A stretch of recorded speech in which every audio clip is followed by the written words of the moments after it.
No período do ano de 2007 até 2012, eu tive o prazer de receber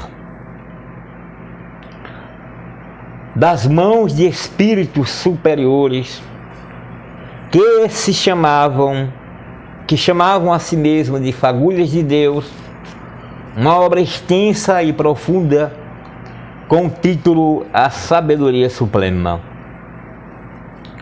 No prefácio da obra, um dos espíritos disse-me, abre aspas, saiba tu que o inefável, e quando se referia ao inefável, ele estava se referindo àquele que é maior do que o próprio Criador,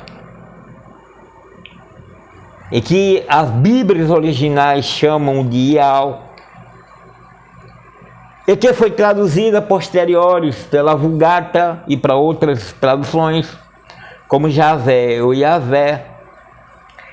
Essa figura inominável, inefável, continuando, derrama suas bênçãos, suas joias preciosas sob cacos de mendigo, tendo, pois, todas as religiões cujo objetivo é a evolução, a melhoria do ser humano, todas elas, as que foram, as que são e as que serão, receberam muitas ou poucas gemas essas que estão espalhadas por todos os tempos, e cumpre a sabedoria suprema reuni-las para além dos preconceitos e para trazer essa sabedoria ao conhecimento humano, fecha aspas. Então eu pude observar em todas as religiões que eu me debrucei para estudar, e que foram diversas, que havia sim, havia algo ali que poderia sim transformar o caráter do homem. E somente em 2018, atingido que fui por um síndrome de pânico, então eu conheci as minhas insignes mestras, que foram Érica e Roberta Galdar, um casal que na época tinha um canal chamado Satanismo do Caos à Ordem. Essas mulheres gostaram de minha pessoa e me iniciaram no rito a Baal. E a posteriori, o mestre Ariel Veloso me deu os ensinamentos esses que muitos dos quais trago até os dias de hoje. Mas o mesmo dizia, entenda, que tudo sofre mudança e tudo necessita de um aperfeiçoamento. É necessário atualizar os conhecimentos para que eles possam ser de utilização fácil e transformadora na vida das pessoas. Durante 5 anos, nós mantivemos a chama do satanismo iluminado dentro dos conformes do mestre Ariel Veloso, que faleceu no período da pandemia. Até que observamos que entre as pessoas queridas aconteciam ciclicamente de que essas pessoas entravam em pânico, em desespero, embora tivessem a presença de Hilel Becharrat, a proximidade com Samael, tivessem os seus pactos e acordos firmados com Lilith.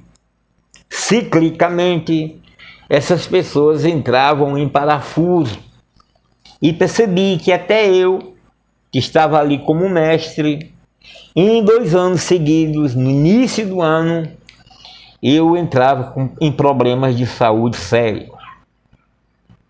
Em 2021, eu contraí logo no início do ano a SARS-CoV.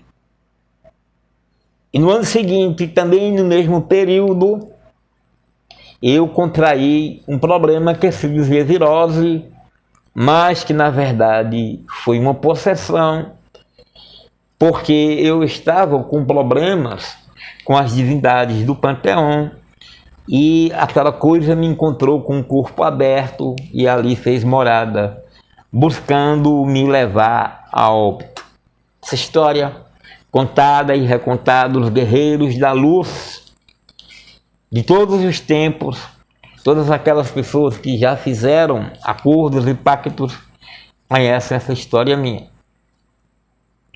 E neste ano, e aí no período do carnaval em que fiquei em separado, fiquei recluso, estudando, eu percebi, e eu já o disse em outros vídeos, a presença dessa coisa negativa, pela qual senti terror, porque da outras vezes havia observado esses sinais e não havia atinado com eles.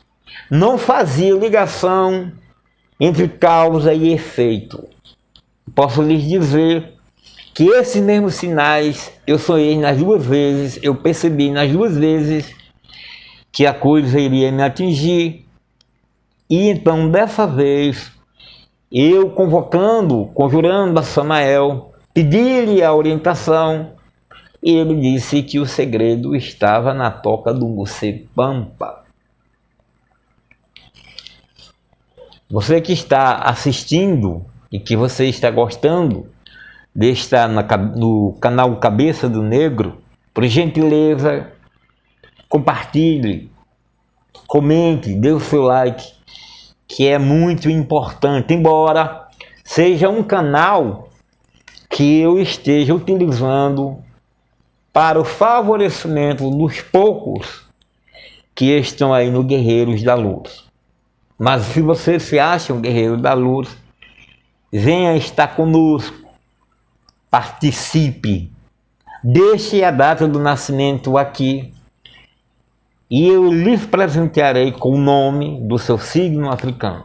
Pois bem, na toca do Morcego Pampa, o que nós encontramos foi um baú, e nesse baú velho quebramos o cadeado e ali estavam nas anotações que eu fazia quando eu estava em conversa com a minha saudosa Azirilade, Luz de Oxum, que foi a primeira Ialorixá e a mais digna, que pontificou no trono da nação Jeje por mais de 50 anos.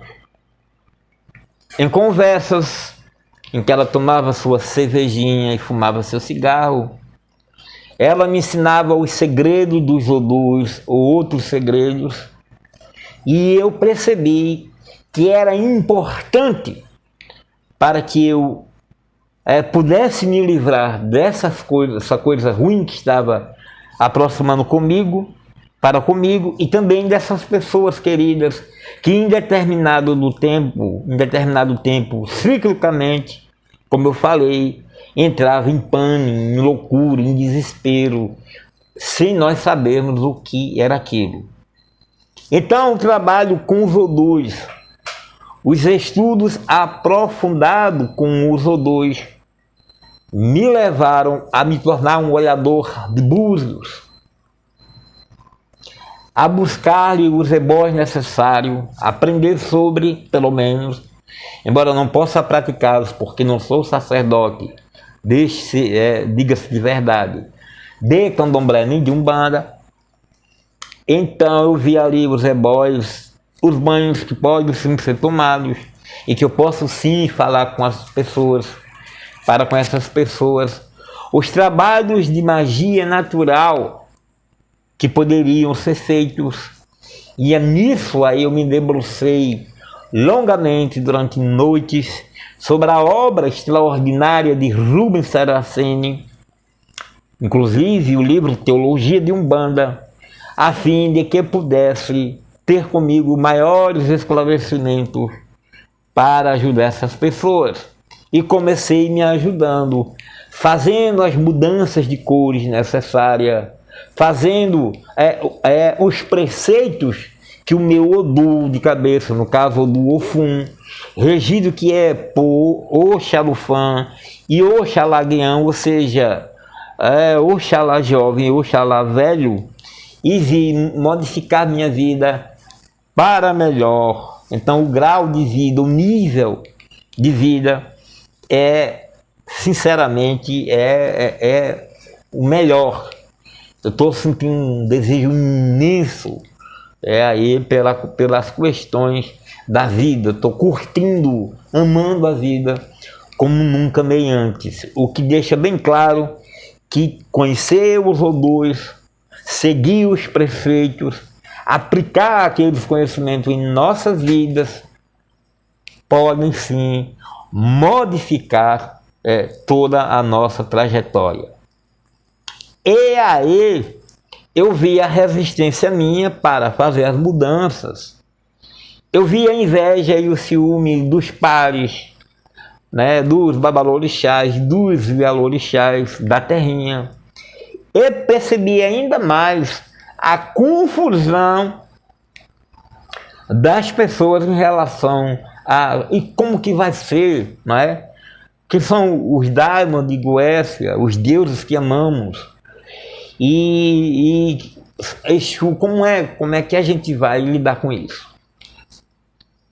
Então, esse vídeo é para você que realmente é uma buscadora sincera, para meu passarinho que perguntou qual a diferença entre Exu e Exu. Na verdade, Exu. O que é um Exu? Quem é Exu? Quem são aqueles Exus que baixam em gira de Umbanda, de Candomblé, Quimbanda? Como entendê-los e como tirar o melhor desse conhecimento. Então, se você se interessa mesmo, se você é uma buscadora de verdade, um buscador, esse vídeo é seu. Vamos, pois, sem mais delongas, iniciar. Eu recomendo que você tenha em mãos essa obra extraordinária, espetacular, que eu já apresentei aqui outras vezes, Pierre Fatumbi Vergès, a obra Orixás, a obra máxima de Pierre Vergès. Ele nos dirá quem ou que é Exu. Exu Elegbara é o Exu Elegbara. Exu na África, diz Pierre Vergès, Exu é um orixá ou um eborá de múltiplos e contraditórios aspectos, o que torna difícil defini-lo de maneira coerente. De caráter irascível, ele gosta de suscitar dissensões e disputas, de provocar acidentes e calamidades públicas e privadas.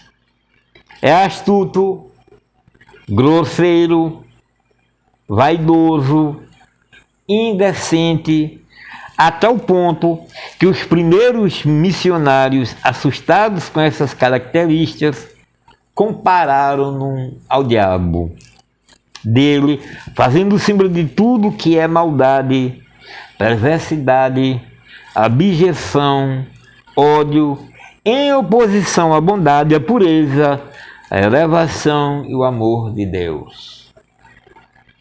Contudo, Exu possui o seu lado bom, e se ele é tratado com consideração, rege favoravelmente, quase que não sai, mostrando-se serviçal e prestativo. Se, pelo contrário, as pessoas se esquecerem de lhe oferecer sacrifícios e oferendas, podem esperar dele as catástrofes. Exu revela-se, talvez dessa maneira, o mais humano dos orixás, nem completamente mau, nem completamente bom. Ele tem as qualidades dos seus defeitos, pois é dinâmico e jovial, constituindo-se assim um orixá protetor. Havendo mesmo pessoas na África que usam orgulhosamente seu nome como Exubiwe, concebido por Exu, ou Exu-Tossim, Exu merece ser adorado. Como orixá, diz que ele vê o mundo com um porrete chamado Ogó, que teria a propriedade de transportá-lo em algumas horas a centenas e milhares de quilômetros e de atrair com um poder magnético objetos situados a distância igualmente grandes. Exu é o guardião dos templos, das casas, das cidades e das pessoas. É também ele que serve de intermediário entre os homens e os deuses. Por essa razão é que nada se faz sem ele e sem que oferendas lhe sejam feitas antes de qualquer orixá, para neutralizar suas tendências a provocar maus entendidos entre os seres humanos e em sua relação com os deuses e até mesmo dos deuses entre si.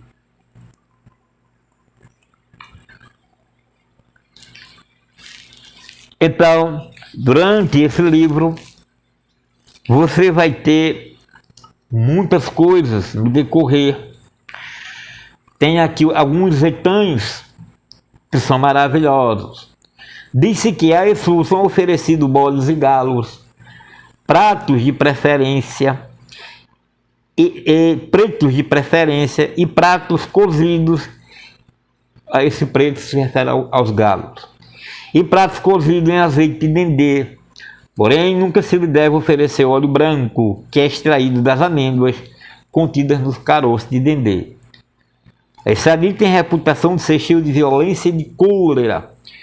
Dizem que uma boa maneira de se vingar do inimigo consiste em derramar sobre a estátua de Exu esse óleo, esse óleo que não é o dele, fervendo de preferência, declarando em voz alta que essa oferenda é feita pela pessoa desprezada.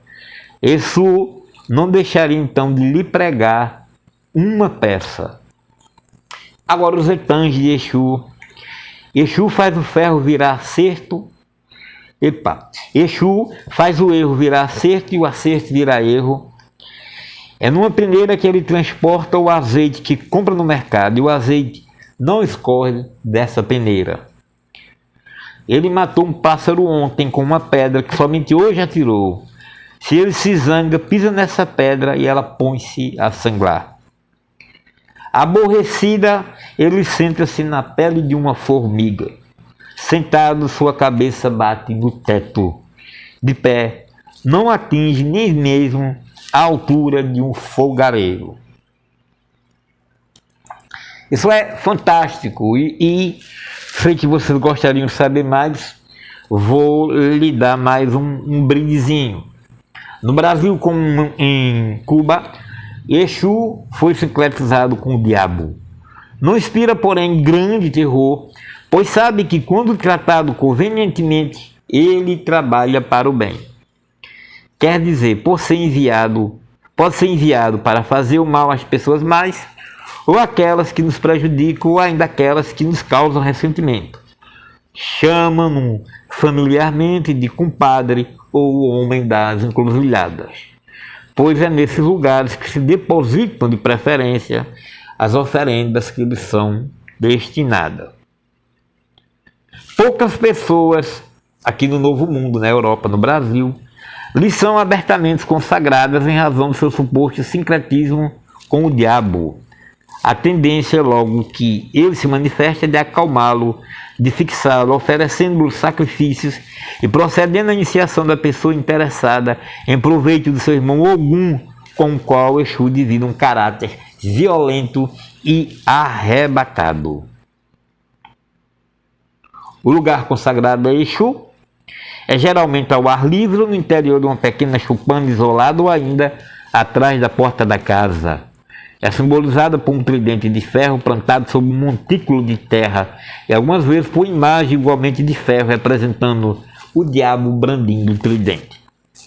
A segunda-feira é o dia da semana consagrado a ele. As pessoas que procuram sua proteção usam colares de contas pretas e vermelhas.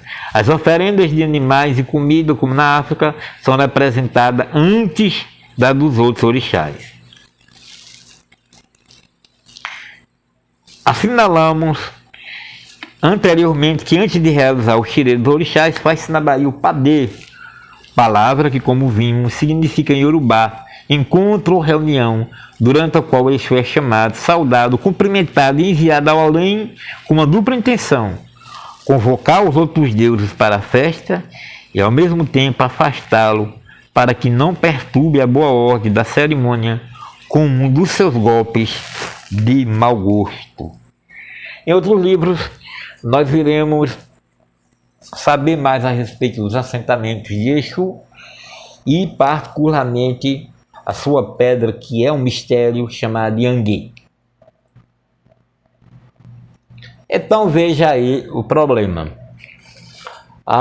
Uma iniciada saiu daqui para a Bahia, para uma casa de candomblé, e a mãe de santo foi e disse: Exu é seu escravo, minha filha. E ela saiu de lá, ela narcisista, que é megalomaníaca, saiu de lá achando que Exu era escravo dela, porque essa mãe de santo mal informada lhe disse.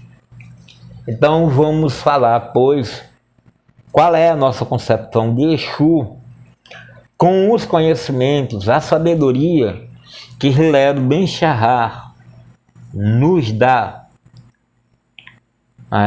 com o que o Lúcifer nos entrega.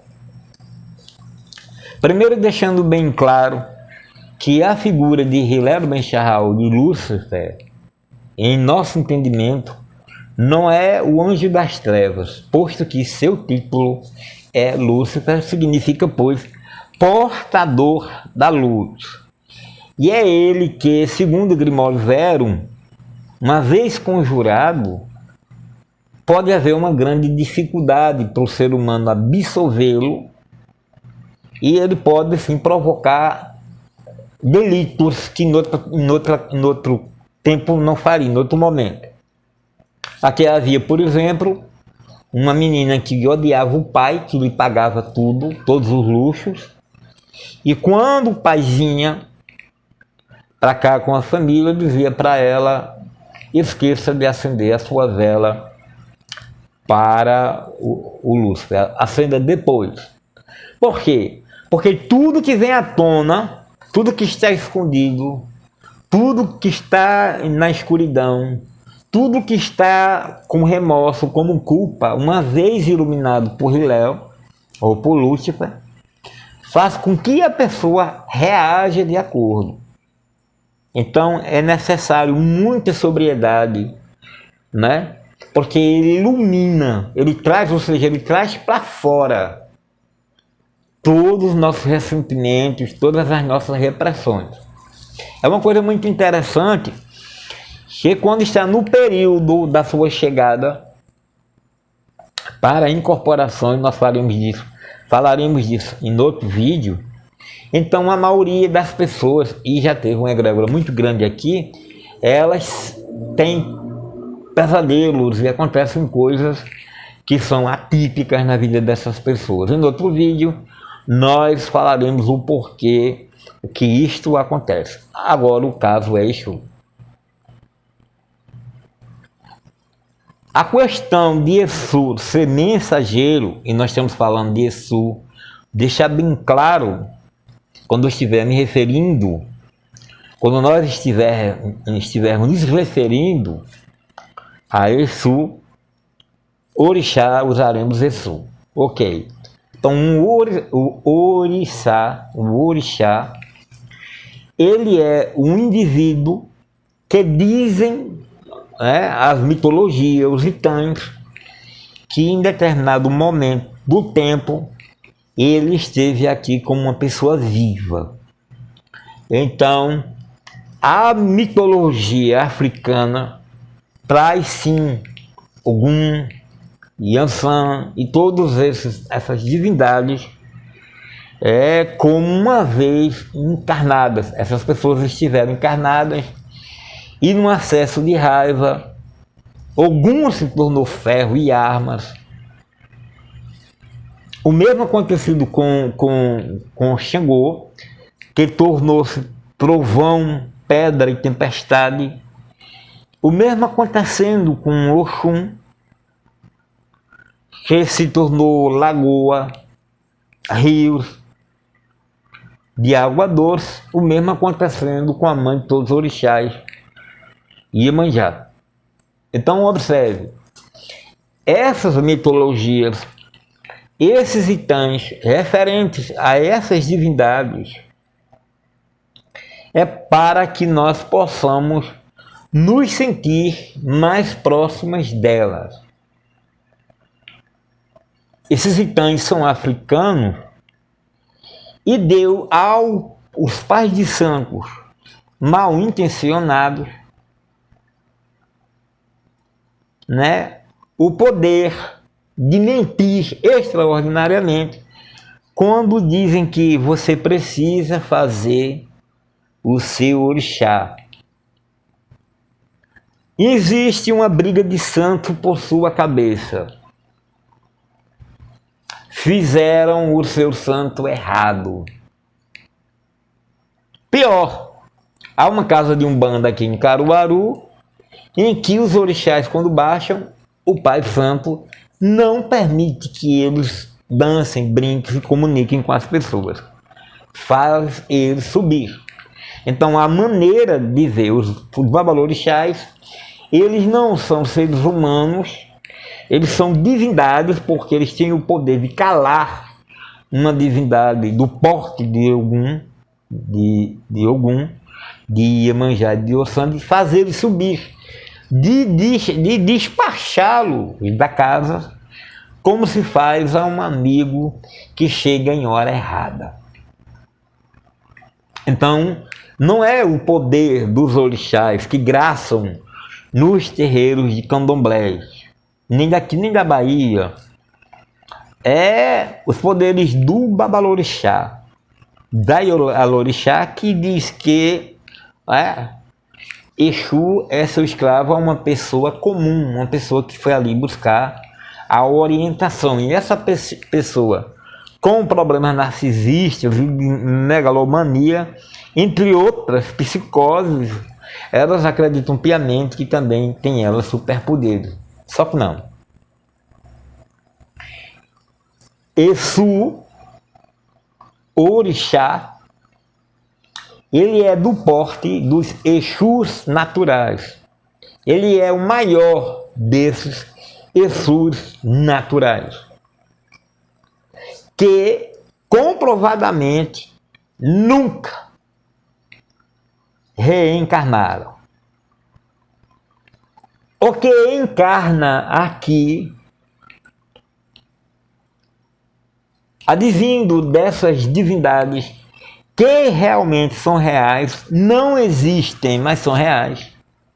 Porque a palavra existência, ou a primeira ex, significa fora da. Então, ex-namorado, horas extras do trabalho, ex-candidato, extraordinário, é fora. Existência é fora daquilo que é. A palavra realidade, nós podemos dizer, pois, que Deus é real. Nós existimos porque nascemos, vivemos e morremos. Então nós somos existentes. Tudo que é existente nasce, cresce, reproduz e morre. Às vezes nem reproduz e morre. Mas o que é real, esses daí não nascem, nem reproduzem, nem morrem. E não são obrigados, pois, a reencarnar. Sendo, pois, essas reencarnações das divindades dos orixás apenas avatares que se permitiram em determinado momento ser conhecido como homens. Ah, mas eu não sei o que é um avatar. Pois bem, houve um determinado momento que Jair Bolsonaro estava utilizando uma realidade virtual, que ele lá do escritório poderia participar à distância de algo que estava acontecendo nos Estados Unidos da América. Todos os presidentes estavam ali presentes com o seu avatar, o seu bonequinho, a figura que representava ele lá. Então, a avatar é exatamente isso. É uma extensão, é uma figuração que pode ser vista naquele mundo fenomênico, ou no caso do avatar de Jair Bolsonaro na época virtual. Então, esses indivíduos, essas divindades tiveram também seus avatares.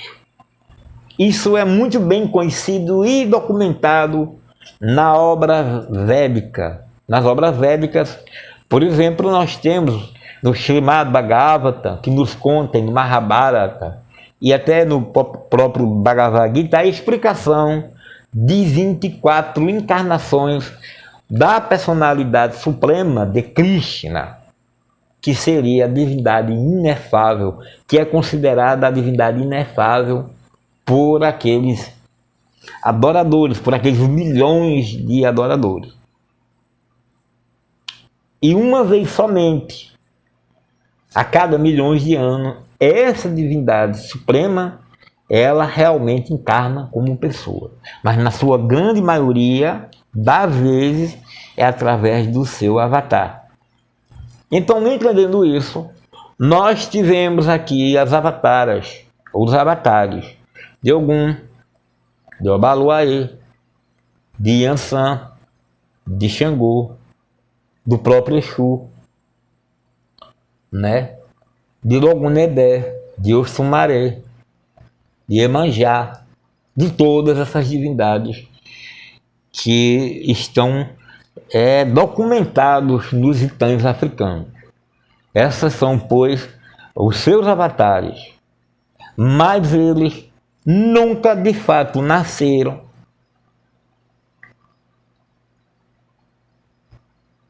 nunca reproduziram e por essa razão nunca vão morrer. São chamados, pois, os naturais, e Exum é uma divindade natural que nunca, entendam muito bem, o que aqui encarnou, o que aqui apareceu foi o seu avatar, que nunca encarnou, porque não é obrigado uma divindade do porte de Exu, sendo ele um Exu natural, não é obrigado, pois, a passar pelos trâmites da reencarnação, porque para isso, somente aqueles que não são naturais, ou seja, somente os Exus, observe agora, os Exus humanos são obrigados a reencarnar e passar por toda aquela história de nascimento, juventude, velhice e morte. Então, falando dos Exus naturais, esses indivíduos que os babalorixás gostam de dizer que foram perversos em outra vida, foram marginalizados. Fizeram todos os tipos de crime, os que têm nome, os inomináveis, os hediondos. Então, esses indivíduos participam da falange, entendam aí vocês, de algum eixo natural. Esse eixo natural, repito, não precisa reencarnar. Mas esse eixo natural, ele congrega as legiões de indivíduos marginalizados que uma hora ou outra serão chamadas pela lei maior à reencarnação.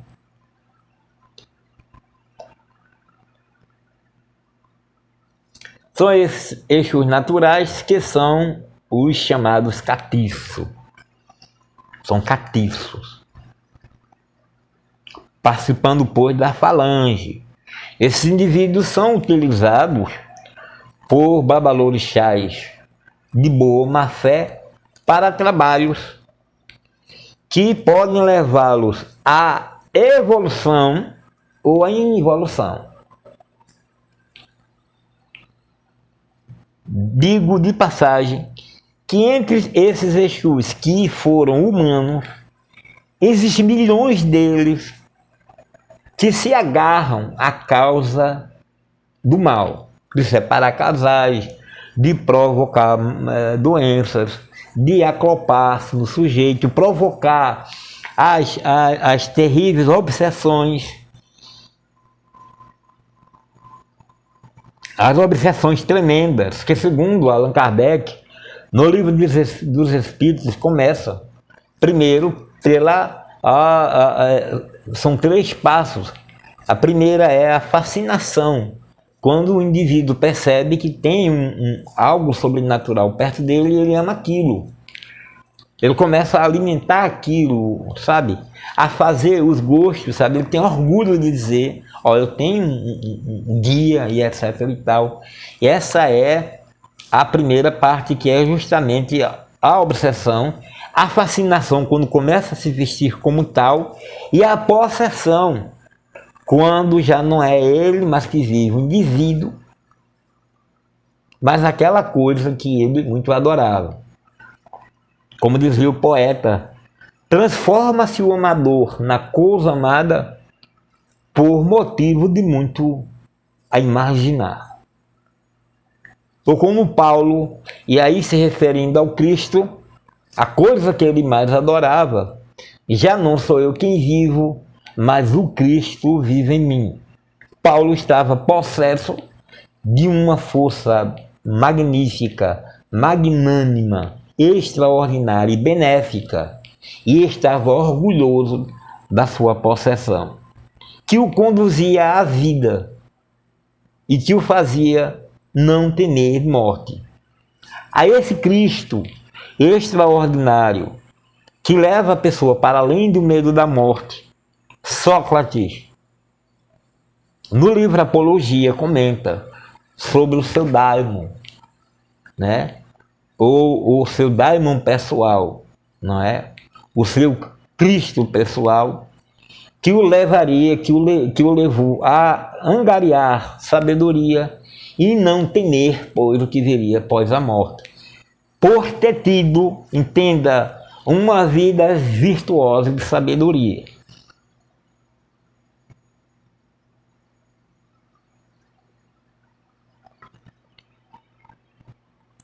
Porém, somente isso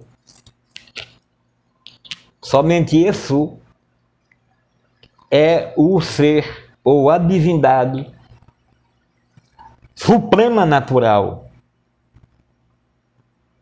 E abaixo de si tem a outra hierarquia, que é de Exus, que eles são cativos, que são chamados Exus naturais. Exus naturais. E abaixo de si vêm os Exus humanos,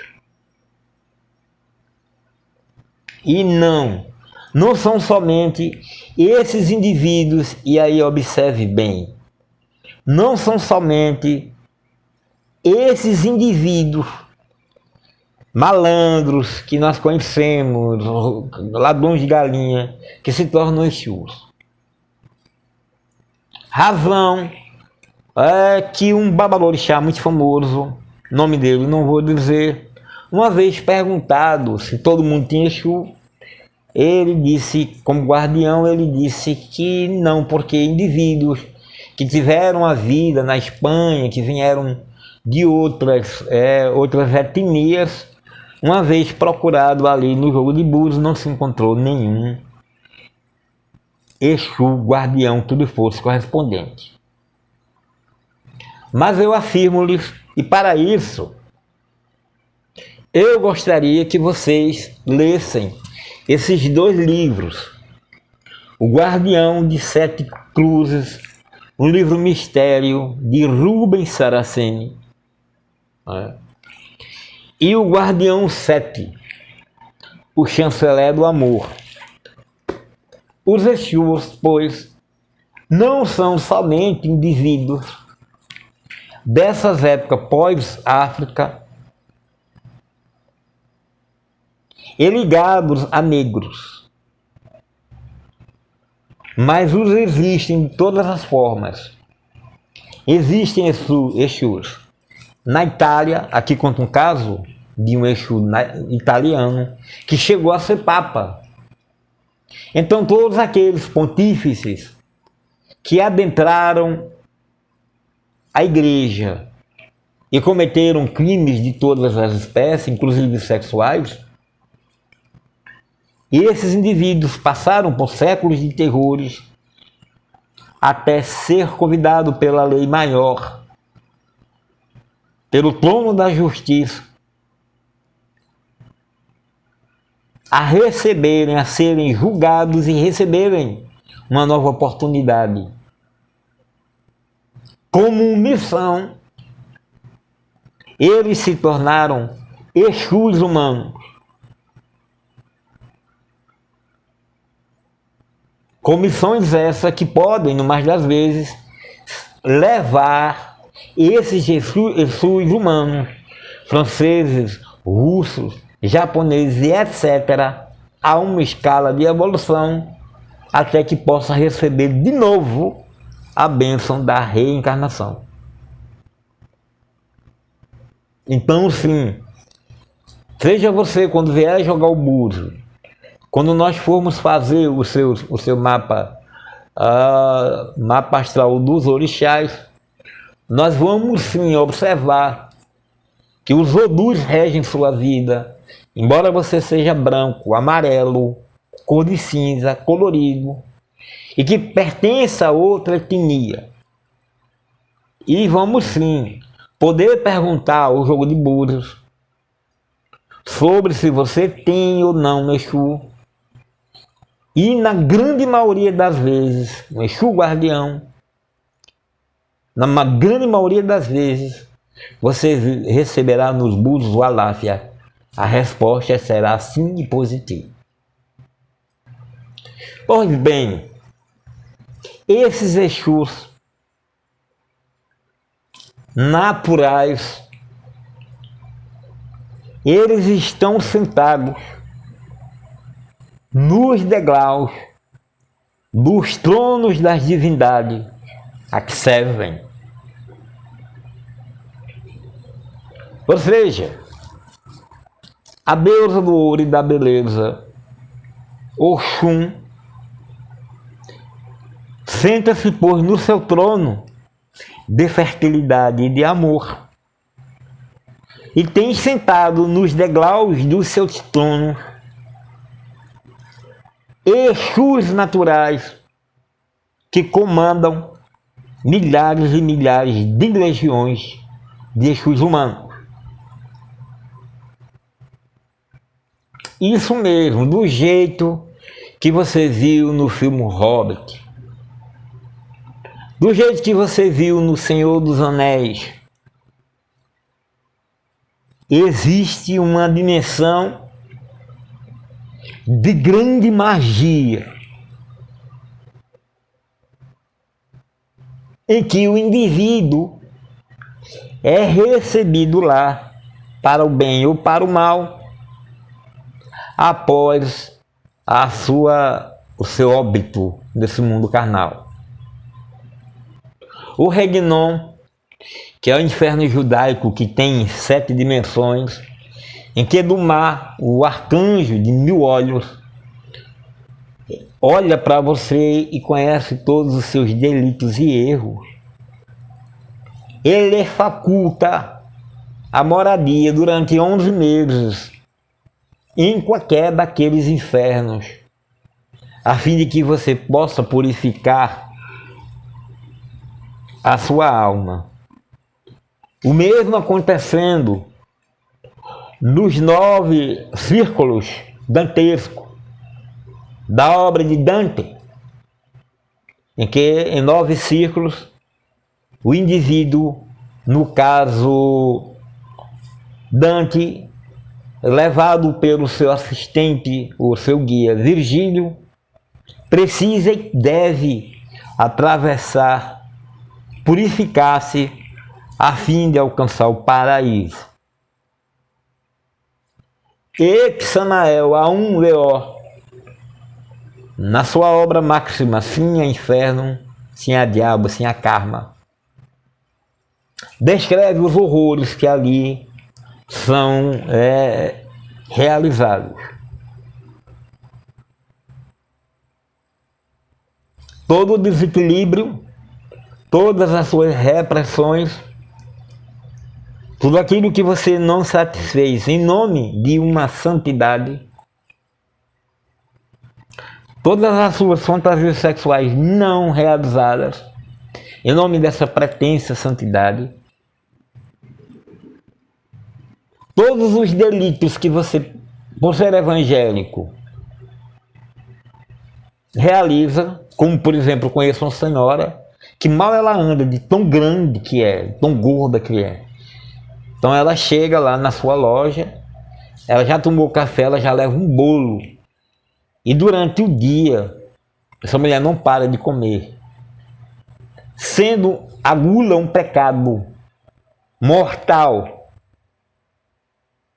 para os católicos, não é considerado pelos evangélicos como tal. Certamente que a preguiça, entre outros, também não são. Então, esses indivíduos que consagraram a vida, como dizes, no altar do Senhor, mas pecaram contra o seu corpo, através da repressão sexual que produz a ansiedade enorme, através da alimentação gigantesca, pavorosa, insaciável, e de outros horrores contra o seu próprio corpo, embora digam que o vício é fumar e beber. Esses indivíduos encontrarão, para além da sepultura, uma realidade tremenda e terrível, que sim é chamado de Regnon pelos judeus, de inferno dantesco por Dante, Samael, um Veol, e dos umbrais por Chico Xavier, na obra através de André Luiz. E sofrerão pelo tempo delimitado pelo trono da justiça. Trono da justiça em que se sentam orixás, como Ogum, Xangô e Yansan. Aos indivíduos que erraram contra a questão do amor, de amar o sexo seu contrário. Eu aqui tenho uma pessoa que eu tenho por ela uma admiração extraordinária, que fiz músicas, canções, que tenho o prazer de tê-la em minha companhia, que é o meu passarinho. Teve de mim o conhecimento e o respeito. E todas as mulheres que por aqui passaram e que já foram muitos passaram nessa egrégora, muitas, nessa egrégora, receberam de mim, quando merecedoras, o meu respeito, a minha poesia, a minha devoção, e quando não, pelo menos o meu respeito, porque a todos a gente deve respeito. Mesmo quando eu andava em bordéis, nas épocas pretéritas, não me lembro eu de ter desrespeitado nenhuma mulher. Pois bem, aqueles evangélicos, aqueles indivíduos, que porque a mulher é prostituta não merece respeito, aqueles que não aprenderam a amar o sexo oposto, os indivíduos, eles precisarão sim passar por infernos terríveis e depois estar diante do trono branco, do trono do amor, que é regido por nada mais, nada menos de que Oxum. E os elementos que são rigorosamente preconceituosos, racistas, poderão se dar de conta, depois de milhares de anos, passando por horrores indescritíveis, está diante nada mais, nada menos de que Oxalá, Oxaguean, Oxalufã. Indivíduos negros com roupas alvíssimas, e que o indivíduo racista terá que estar de perto desse trono, estar de frente desse trono. E isso não é ilusão, isso é por conhecimento. Não, você não vai diretamente, como diz a Bíblia católica, a Bíblia evangélica, particularmente que os evangelhos, os 4 ali colocaram, foram colocados por política. Eles entraram ali porque as comunidades pagaram mais. Vocês estão sendo enganados o tempo todo. Sim, depois da morte, o julgamento. Mas o julgamento não acontece sem que você pague um certo tempo de prisão e de cadeia, e depois você vai enfrentar o inominável. Aquilo que você mais detesta, vestido de branco e muitas vezes sendo negro.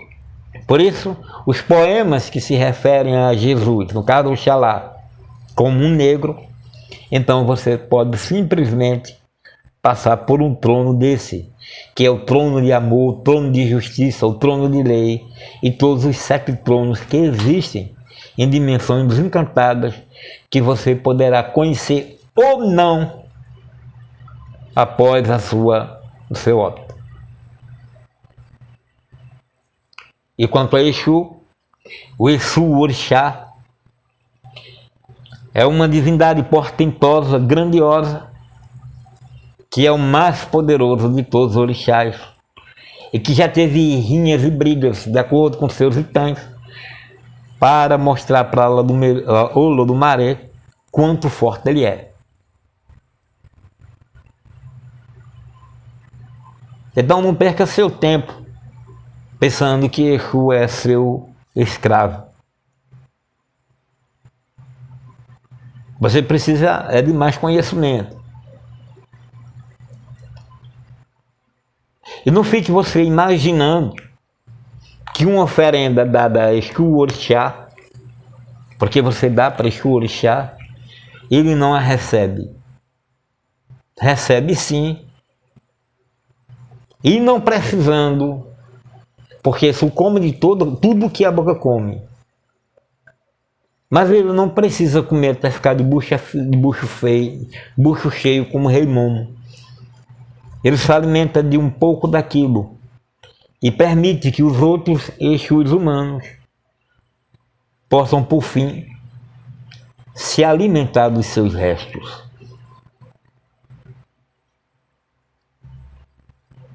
Quando você oferecer uma oferenda para Exu, quando você oferecer uma oferenda para Exu Orixá, seja humilde. Humildade é um dos elementos dos grandes cientistas, dos grandes homens da humanidade, como Albert Einstein, que dizia Se vi mais alto do que os outros é porque subi em ombros de gigantes. Porque você é luciferiano, não despreze Exu se você for dar uma oferenda para ele. Melhor não dar, mas se for dar, seja respeitoso. Exu pisa no tronco, pisa no galho. O galho balança, Exu não cai o gangá. Exu pisar num toco de um galho só. Exu pisar num toco de um galho só. Chuva grossa não me molha, sereno quer me molhar o gangá. Exu pisar num toco de um galho só. Exu pisar num toco de um galho só. Exu pisar num toco de um galho só. Por aqui eu me despeço de vocês. Você está no canal Cabeça de Negro. Eu vou devagar, mas um dia eu chego. Saravá.